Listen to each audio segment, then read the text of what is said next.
y el Centro de Investigación Interdisciplinaria de la Facultad de Filosofía presentan Tiempo y Memoria con Cecilia Figueroa. Comenzamos. Hola, buenas tardes. Bienvenidos a una emisión más de este programa. ¿Cómo influyen desde el punto de vista de la filosofía, de la sociología, las series de televisión, las películas apocalípticas en la vida del ser humano posmoderno? De esto nos va a hablar el invitado de hoy, quien es egresado de uno de los programas educativos que tenemos en la Facultad de Filosofía, que es un posgrado de calidad. CONACYT es la maestría en Filosofía Contemporánea Aplicada. Y él es Fernando Santander. Hola, Fernando, gracias por acompañarnos. Hola, ¿qué tal, Ceci? Muchas gracias por haberme invitado. No, gracias a ti. Gracias a todos. Oye, pues vamos a entrar porque tenemos poco tiempo y es muy interesante el tema. Hay dos acontecimientos de la vida real, porque a veces los televidentes piensan que los filósofos viven así como en la estratosfera, pensando en la inmortalidad del calamar, ¿no? Y en realidad, a ti la pregunta de investigación para la tesis de maestría te surgió a partir de dos hechos que no acababas de entender desde el sentido común. Uno, el triunfo de Trump con 60 millones de votos, si mal no recuerdo. Dos, la decisión de Inglaterra de salirse de la Unión Europea. Sí. Platícanos cómo es que surge esto y cómo esto te lleva a analizar series de televisión y cine popular. Ok, pues mira, sí, efectivamente yo termino la licenciatura en filosofía con una tesis sobre la situación en la que se encuentra el mundo, ¿no? A mí me interesaba saber qué era la política, cómo estaba la economía, qué era el capitalismo. Y la mayoría de la literatura que yo había leído hablaba sobre una especie de tendencia hacia la inclusión, hacia la tolerancia, hacia el respeto al otro, hacia borrar fronteras y cada vez conectarnos más entre países y demás, ¿no? El respeto a las culturas diferentes y todo. Y de pronto gana Donald Trump y mi tesis pues, se cae, ¿no? O sea, era como de, pues esta no es la realidad, esto no es por donde va la sociedad, por donde van las políticas, por donde va la economía. Pareciera que es todo lo contrario. Es más, profesores que yo respetaba mucho también defendían que no era posible que ganara Trump. Estadistas de confianza decían es imposible que gane Trump de acuerdo a todos estos elementos que vamos notando en la sociedad, todos estos síntomas, ¿no? Y gana Trump. También Inglaterra se sale de la Unión Europea y es como, bueno, entonces el libre mercado y borrarse las fronteras y estar todos siendo hermanos y todos amigos, pues parece que no. O sea, se derrumbaron los paradigmas del neoliberalismo y de su sistema político per se, la democracia, ¿no? Por lo menos para mí, ¿no? Porque ya estaba, a lo mejor pienso más bien que siempre había sido así, pero de repente yo caigo en cuenta y digo como, bueno, necesito reorganizar mi forma de investigar, ¿no?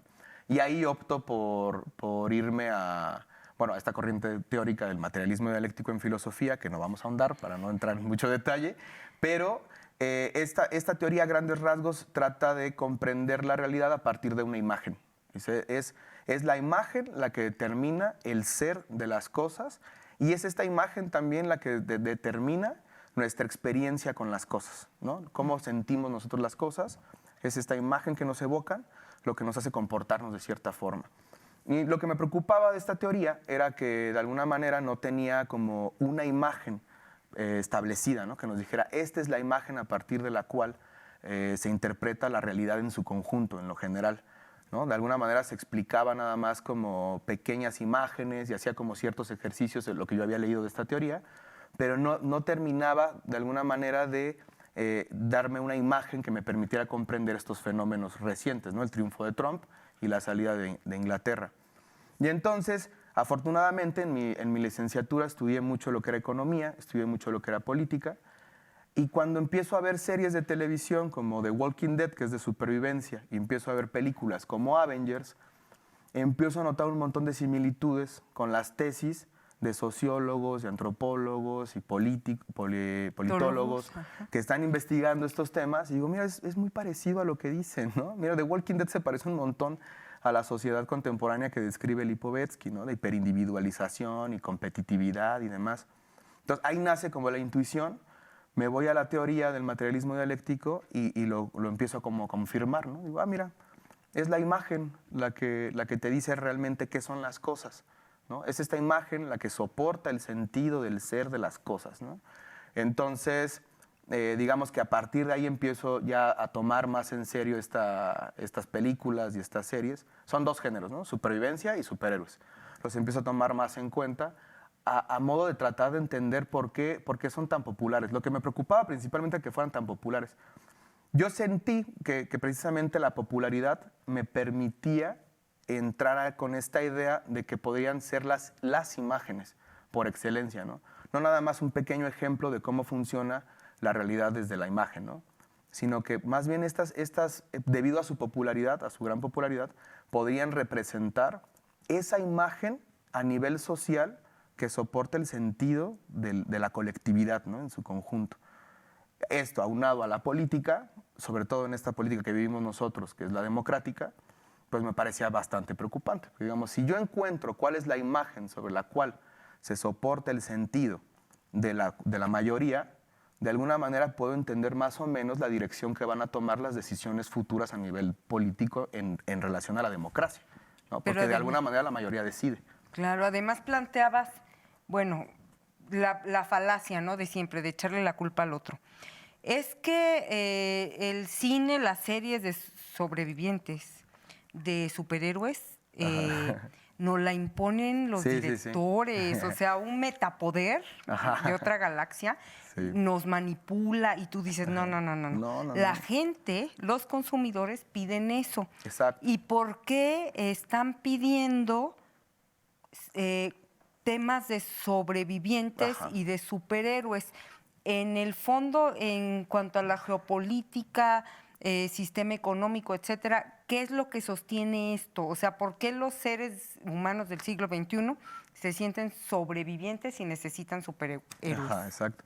Sí, justo ese fue uno de los problemas en los que me metí, ¿no? Como en cuanto empecé a hablar de cine popular, incluso había profesores, que no voy a decir su nombre, pero que me decían, hay otro tipo de cine, ¿no? Podrías ver cine francés, ¿sabes? Cine de culto, cine, ¿no? Es que no va por ahí, ¿no? No se trata de si el cine es bueno o es malo, ¿no? Se trata de qué nos está diciendo y sobre todo por qué lo ve tanta gente. Esa era la pregunta, ¿no? ¿Por qué lo ve tanta gente? Creo que ustedes que estudian comunicación o que han estado en la comunicación se dan cuenta que no es una cuestión de que yo voy a decidir hoy, se me ocurre levantarme, crear una película y decir esto es lo que van a ver todos, ¿no? Al contrario, yo empiezo a investigar y me doy cuenta que es todo lo opuesto, que si hay manipulación, es completamente al revés. Es el consumidor quien determina lo que va a ser el productor, ¿no? Porque de alguna manera, si tú no satisfaces la necesidad de los consumidores, pues fracasas. Es la tesis que sostiene Vargas Llosa en el ensayo de la civilización del espectáculo, ¿no?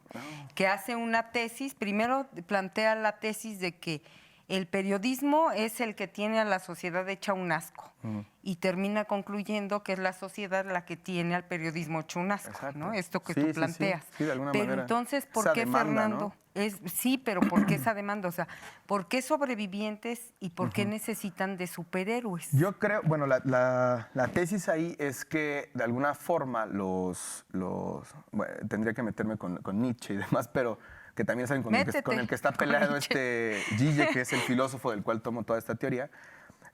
Nietzsche lo que dice es que cuando nosotros tenemos una experiencia en el mundo, esta experiencia nos evoca una imagen, ¿no? Entonces, de alguna manera, esta imagen es lo que nosotros creemos que son las cosas. Entonces, de alguna manera, yo creo que justamente la experiencia que tenemos en colectividad, en esta situación económica, política, empieza a evocarnos esas imágenes. Y poco a poco, el cine, en todo su abanico de posibilidades que tiene, va marcando, de alguna manera, la elección del gran público empieza a marcar cuál es esa imagen. Esa es como más o menos la tesis resumida así, de alguna manera, de cómo brota esta del cuerpo a la imagen en general, ¿no? Como de poco a poco cada individuo va teniendo estas experiencias en el mundo donde de repente sabes que si no compites, si tú mismo no te optimizas, si no haces maestría, si no haces doctorado, o en lo que hayas estudiado o en lo que te dediques, si no vas avanzando, de alguna manera no puedes competir para poder adquirir recursos, para poder sobrevivir o estar bien, ¿no? De alguna manera siento que va por ahí. Esa experiencia colectiva de repente se va condensando en las imágenes de superhéroes y supervivientes, ¿no? Yo lo que hago al último de mi tesis es una interpretación, como digamos, el último punto es la interpretación de entonces qué mundo viviríamos, en qué mundo estamos, quiénes son los otros y quiénes somos nosotros mismos en relación de ese mundo y de ese otro, ¿no? De alguna manera ya sería como la última parte. Ok, ya dije que la política es, la puedes encontrar en las imágenes, o sea, el sentido de la política lo puedes encontrar en las imágenes populares. Y una vez establecido todo eso y la teoría, es bueno, ¿en qué mundo vivimos? Tomo esas 3 ideas, mundo, otro y nosotros mismos. Entonces el mundo, pues es el mundo del superhéroe, un mundo en constante riesgo, ¿no? Siempre amenazado por un extranjero, un alienígena que viene a acabar con nuestra estabilidad y nuestro orden. Un otro que aparece precisamente como una amenaza, ya sea alienígena, ya sea zombie, ya sea otro superviviente que quiere nuestros recursos, que son escasos. Migrantes, en el caso que tú hablabas. Ya en la materializándolos, tesis, ¿no? eran migrantes, ¿no?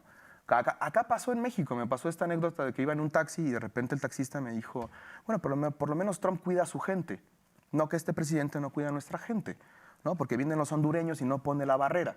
O sea, inmediatamente venían los hondureños y se empezó a desarrollar esta lógica del miedo, de que viene el alienígena, el otro. A amenazar nuestra realidad, nuestra estabilidad, nuestro mundo, ¿no? Entonces hay que contenerlo, hay que asesinarlo, hay que apartarlo, ¿no? Entonces creo que en resumidas cuentas, creo que este mundo es el mundo en el que vivimos, es el mundo capitalista en el que vivimos, neoliberal, donde de alguna manera nos sentimos abandonados por el Estado, caemos en cuenta de que lo que tenemos que hacer es vernos por nosotros mismos, ver por nosotros mismos y tratar de sobrevivir, ¿no? Tratar de sobrevivir, de optimizarnos, de competir con el otro. Y entonces el otro se vuelve una amenaza, el mundo se vuelve un lugar de riesgo constante. Los recursos son escasos, tenemos esa idea, digamos, ¿no? Digamos, en el mundo ya del superviviente o posapocalíptico, que incluso es como el apocalipsis que se da entre el Estado paternalista, donde caemos ahora esta sociedad posmoderna, neoliberal, donde de alguna manera sí, los recursos son escasos, ¿no? Que es una cosa que yo no entiendo, porque si los recursos fueran escasos no existiría Dubái, ¿no? Es decir, no podríamos financiar una torre de ese tamaño como humanidad si no tuviéramos agua, ¿no? Si no tuviéramos todos los recursos suficientes. Más bien tenemos un sistema que de alguna manera lleva los recursos a un sector de la población muy pequeño, donde ahí hay un montón de abundancia y en los demás empiezan a padecer. Es un sistema injusto que distribuye malos recursos. No es que vivamos en un mundo de recursos escasos. Tipo ley de privatización del agua, ¿no? Ajá, por ejemplo. Exacto, por ejemplo. Hay un documental muy bueno en Netflix donde habla precisamente que el problema del agua es que es un derecho humano. ¿Por qué? No, el problema del agua es que se la están quedando unos cuantos. Ese es el problema del agua. Agua hay, ¿no? Dicen, es que desalinizarla sale muy caro. ¿Por qué estamos pensando en términos económicos un recurso que es vital para la supervivencia de la humanidad? Esa es la ideología, así funciona la ideología. Te hace pensar las cosas en términos económicos. Dices, ¿por qué? ¿Por qué no deberíamos estar haciendo asociaciones que desalinicen todo el agua para poderla llevar a todos lados? No, y ¿sabes qué es lo peor? Gente ultramillonaria que está pensando cómo financiar una expedición a Marte, porque cuando acaben con la Tierra y ya todo sea un asco, se van a ir a vivir allá y dices, a ver, espérate, pero ¿y si cuidamos la Tierra y no te tienes Elon que Musk. y si cuidamos la Tierra y no te tienes que ir a vivir a Marte? Sí, exacto. ¿No sería como más fácil, no? Pero es parte de la ideología, extraña. ¿verdad? Es ideología totalmente, ¿no? Es el capitalismo en nuestras cabezas diciéndonos, no, pues es que el problema es que sale muy caro. ¿Por qué tengo que pensar si sale caro o no? Algo que es vital para la supervivencia de la humanidad, ¿no? Y en los zombies representan justamente estas hordas de hondureños que vienen, ¿no? Parecen como muy similares, o los mexicanos inmigrantes en Estados Unidos, ¿no? Esos zombies como seres que como que balbucean, como que ni siquiera tienen lenguaje, ¿no? Yo me imagino a un estadounidense escuchando a un mexicano inferiores así de, ¿qué para es esto, ellos? no? No le entiendo nada. Entonces, ese es, digamos, así a grandes rasgos, la tesis que planteé en la maestría. Luego, como es aplicada, tuve que hacer unos videos Entonces, de alguna manera la tengo también en videos. Eso no te los pasé. No, me los pasas para que los pongan aquí en el Tengo unos programa. videos ahí en YouTube que hice sobre, justamente los dividí en 3 partes, que era como precisamente toda esta, primero la teoría, luego la aplicación de la teoría en la política o la relación de la política con lo popular y por último ya la interpretación de qué vendría a ser el superhéroe, qué vendría a ser el superviviente, qué vendría a ser... ¿Cómo podríamos identificarnos con estos personajes, ¿no? Algo que debe quedar claro también es que no es a nivel general, como que toda la humanidad piense así, ¿no? Yo se lo platico a amigos y me dicen, pero es que yo no me siento superviviente. Le dije, deja que tengas trabajo. Deja que tengas trabajo y que te empiecen a amenazar generaciones nuevas que vienen a competir contigo. Y vas a ver cómo te empiezas a especializar y cómo te empiezas a volver celoso y cómo te empiezas a apartar de ciertas personas, incluso hasta hacerles trampa para que no te alcancen. O sea, ¿cómo empezamos ya en esta lógica pongamos como ejemplo de Walking Dead, ¿no? Donde eres tú o yo? De hecho, fíjate que los especialistas en temas del trabajo dicen que el capitalismo es tan sabio, es la jaula sabia, ¿no? Que ya no necesitas patrón o jefe que te esté ahí latigando o castigando o descontando el sueldo, porque tienes al de al lado y entonces ya te ideologizaron a tal grado que el chiste es que tú me vigiles a mí y yo a ti, pero para meternos el pie. Y entonces así nos hacemos competitivos y entonces ya nadie tiene que regular eso, ¿no? Sí, y exacto. eso es súper perverso. Sí, pero... y la teoría... Bueno, otra cosa que hay que dejar claro, yo creo, que me gustaría dejar claro, es que esta interpretación no tanto... O sea, yo creo que tiene que ver con el capitalismo, sí, con las bases mismas que ha impuesto a nivel social, políticas que te hacen moverte de cierta manera como individuo.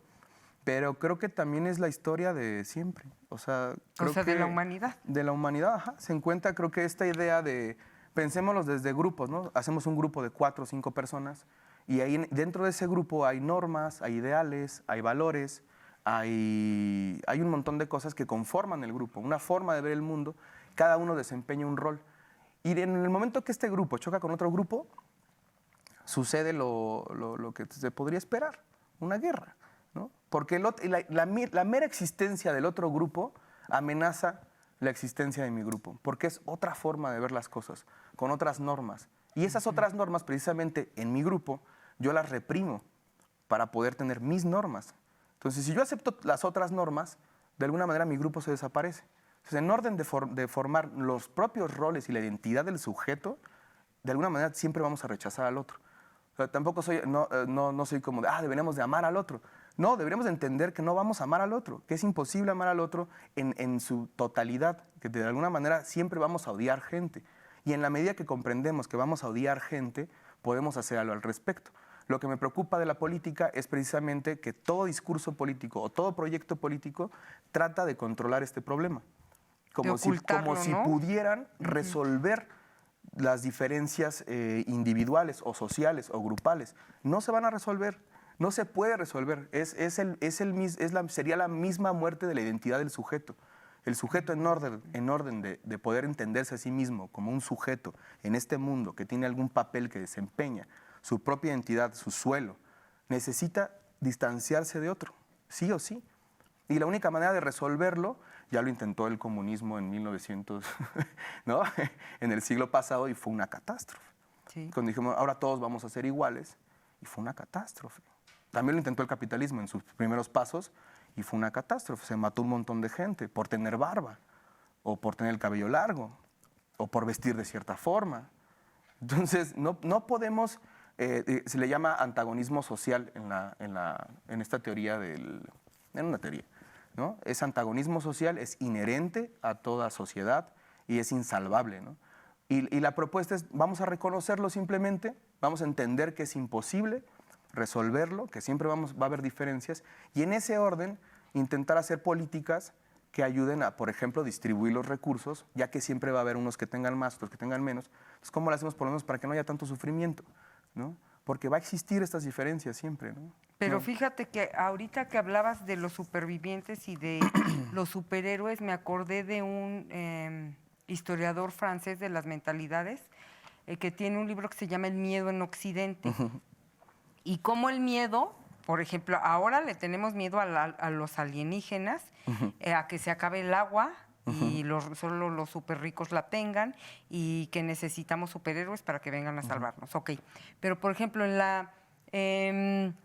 antes de que el hombre manipulara los mares a través de barcos que no se hundían, existían los monstruos marinos, ¿no? Claro, sí. Y entonces, en la Edad Media, la obscuridad, qué miedo, no puedes controlar lo que pasa allá afuera. Miedo al diablo, miedo a las brujas. Siempre. Y eso, entonces, ahorita con tu tesis, pues obvio, ahorita ya no le podemos tener miedo a los monstruos del mar, porque pues, ya te vas a un crucero y pues, no sé, el barco no se hunde. Pero son, voy a decir una obviedad, como estas series y estas películas que tú analizas refuerzan los miedos de esta época. Claro, sí, sí, ¿no? de alguna manera ahora tenemos al zombie, ¿no? Si antes eran las sirenas para Odiseo, ahora tenemos a los zombies, ¿no? Y así cada época podría tener más bien su imagen, pero de alguna manera termina representando este antagonismo fundamental, ¿no? De la sociedad, donde es imposible salvarlo, ¿no? Y ve, por ejemplo, ante la escasez de agua o ante la distribución de los recursos, el neoliberalismo te dice, se resuelve privatizándolo. No se resuelve. Distribúyanlo o lo distribuimos adecuadamente o no. ¿No? Ay, pues desafortunadamente el tiempo se nos terminó, Okay. Fernando. Muchas gracias. Muchas gracias a ti por invitarme, Ceci. Gracias a ti. Gracias a Fernando Santander, egresado de la Maestría en Filosofía Contemporánea Aplicada de la Facultad de Filosofía. Y a nuestros televidentes nos vemos en la próxima emisión. Buenas tardes.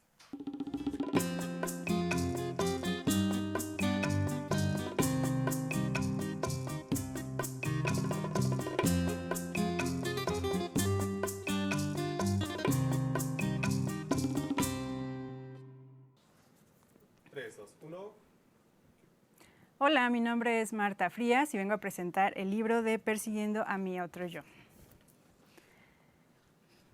Voy a continuar a dar una lectura.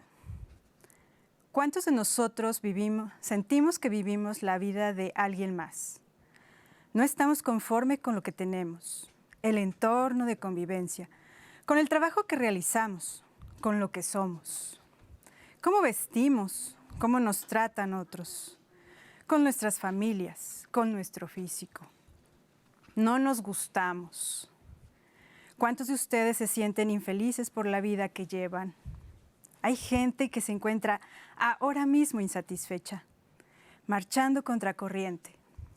La realidad es que usted ni siquiera se conoce. Se ha pasado gran parte de su existencia complaciendo a cuantas personas están a su alrededor, porque cree que es la manera más fácil de agradar a los demás y llegar a ser aceptado en un círculo social o por una persona en especial para ser reconocido o amado. Tendemos a cambiar nuestra verdadera esencia. Cambiamos al grado de perdernos, de no saber quiénes somos, ni lo que queremos, ni a dónde vamos. Solo nos dejamos llevar jugando o asumiendo roles que no nos corresponden. Dentro del círculo familiar, social, y la carga cada vez es más pesada. Tal vez al principio se sientan bien, porque consiguieron su objetivo, y a la larga se sienten incómodos, como si les faltara algo o sobrara. También pasa lo opuesto, cuando no es aceptado en su cometido, dependiendo de las circunstancias. Puede sentir culpa por tener una personalidad ajena a lo que quería construir y entrar en profunda tristeza, al grado de odiarse y no valorarse. Desempeñamos papeles que va marcando la sociedad, que nosotros mismos adoptamos. Esto provoca que por tantos cambios de personalidad perdamos nuestro equilibrio desde el físico, en nuestra psique, emocional, espiritual y perdemos el camino. No importando cómo sea usted, lo importante es reconocerse a sí mismo, amarse, valorarse. Haciendo esto, lo demás viene por añadidura. Lo aceptarán las personas que viven en su misma frecuencia. Estará con las personas correctas, haciendo lo debido para su aprendizaje. En el lugar adecuado, somos únicos e irrepetibles. En este vasto universo y otros universos, entrelazados entre sí. Por ello me surgió la idea de crear esta historia. Dafne, la actriz, es quien le da vida a este drama, convirtiéndola en el espejo de muchos de nosotros, quienes asfixiados por nosotros mismos no nos permitimos vivir nuestra propia vida, nuestro propio ser. Eran las 4 de la madrugada. Dafne no podía dormir. Faltaban solo un par de horas para el estreno de su obra de teatro. Esa última partecita la podemos como cerrar bien. TVUAC y el Centro de Investigación Interdisciplinaria de la Facultad de Filosofía presentaron Tiempo y Memoria con Cecilia Figueroa. Gracias por acompañarnos.